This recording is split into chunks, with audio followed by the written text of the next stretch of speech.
U.S. and Afghan forces staged a cross-border raid into Pakistan this past week, and tensions continue to rise in that region just as the country is preparing to elect a new president. Joining us to talk about these developments in Pakistan is Malou, a foreign policy analyst with the Cato Institute. Malou has just returned from Pakistan. Thanks very much for joining us again. Thank you so much for having me.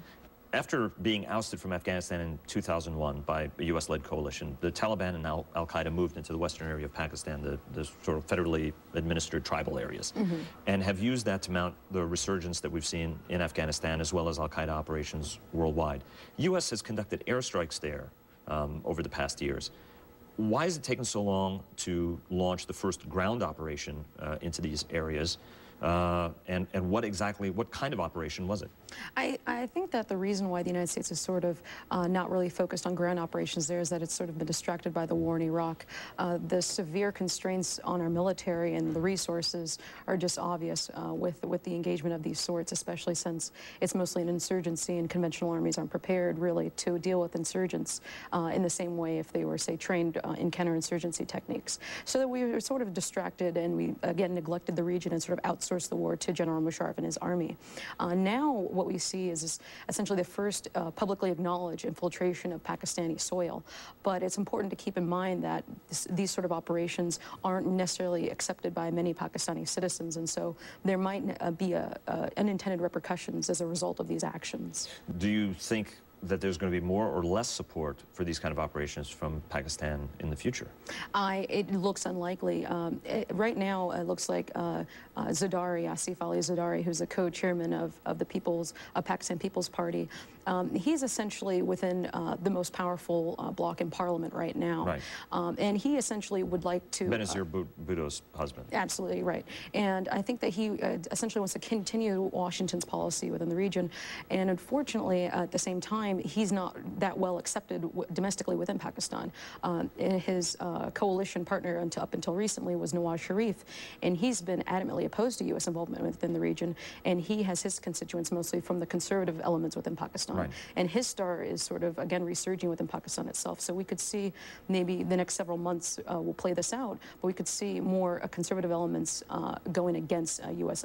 influence in the region and policies in the region. Is it too cynical to think that some of this would be politically motivated? I mean, we're looking now at the 7th anniversary of 9/11. You're having the Republican convention, and it's taken 7 years for us to conduct the first ground operation in Pakistan. Is that being too cynical? I mean, I believe anything could happen in politics. I mean, there's a lot of things we may not know about. It makes sense, especially since we're approaching, again, the anniversary of 9/11 and everything. But I think it's important to keep in mind that these operations aren't passively accepted by many Pakistanis and Afghans within the region, especially the Pashtun tribes that operate in this tribal area. Does the Bush administration has repeatedly and publicly lauded Pakistan as a key ally in the war. Pakistanis have always claimed that we have an enormous amount of troops that are engaged in combat against insurgents that are in that Fatah area. Yet a senior Pakistani official just recently said, well, we're going to take a hiatus for a month because of Ramadan. Exactly how committed is Pakistan to fighting this war? Well, it's difficult to say because at the same time they've lost thousands of soldiers in the fight against the Taliban and Al-Qaeda and these insurgents within the tribal areas. This is essentially the first time that the Pakistani army has extended its writ into the tribal areas. These are areas that have been ungoverned for several centuries. And so it's difficult to say how committed they are. It looks as if they're not, because it seems that they're turning a blind eye to the Taliban and on the sort of negotiating ceasefires and things like that. Exactly. But I think it's more the fact that they are deeply demoralized. They haven't been this demoralized since they essentially broke up in 1971 and it precipitated the creation of Bangladesh. Right. The army has suffered tremendous losses at the hands of insurgents, the same way the United States has in Iraq. And again, it goes back to this problem of implementing counterinsurgency techniques when the army isn't used to that. How is the United States changing the way that it fights in Afghanistan? I mean, is that driving events in Iraq in order, basically driving the drawdown in Iraq in order to free up troops for Afghanistan? Well, yeah, it looks like that the United States might have this sort of winter surge and essentially deploy at least another 2 to 3 battalions to Afghanistan, roughly 7,000 to 15,000 more troops. But it's important to also keep in mind that there are many problems with implementing sort of some ground operations within Afghanistan and whether or not that'll trickle over into Pakistan.